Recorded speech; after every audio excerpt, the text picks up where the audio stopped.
లక్షల కోట్ల సంవత్సరాలు అని ఊరికే చెప్పడం కాదు, ఎవిడెన్సెస్ ఉంటే చూపించగలగండి. ప్రైజ్ లార్డ్ అందరికీ ఒకసారి వీడియో చూడండి. మతం మార్చుకున్నటువంటి ప్రతి హిందూ సోదరుడికి చెప్తున్నా, ప్రతి చెల్లికి, ప్రతి అక్కకి చెప్తున్నా, ఖచ్చితంగా సనాతన ధర్మం అనేది కొన్ని లక్షల కోట్ల సంవత్సరం అనే సంగతి మీకు తెలుసు.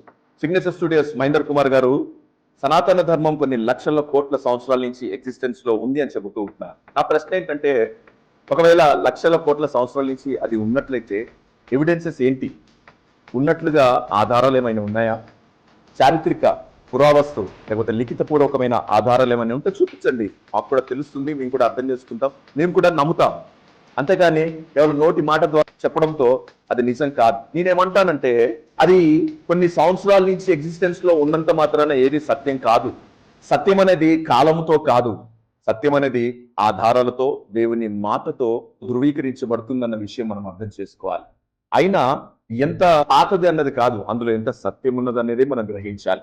ఈ భూమి మీద ఎన్నో పురాతనమైన నాగరికతలు వచ్చాయి, పోయాయి, కానీ యేసు క్రీస్తు చరిత్రకారుడుగా మిగిలాడు. ఎందుకో తెలుసా? ఆయన చరిత్రను రెండుగా విభజించగలిగాడు.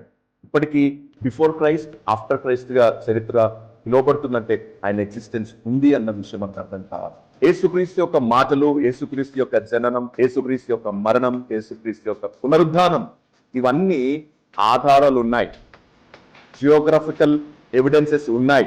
కనుకనే నేను నమ్ముతూ ఉంటున్నాను. కనుక ఎంత పాతదన్నది కాదు, ఎంత సత్యం అన్నది మనం గ్రహించాలి. కనుక లక్షల కోట్ల సంవత్సరాలు అని ఊరికే చెప్పడం కాదు, ఎవిడెన్సెస్ ఉంటే చూపించగలగండి. Thank you.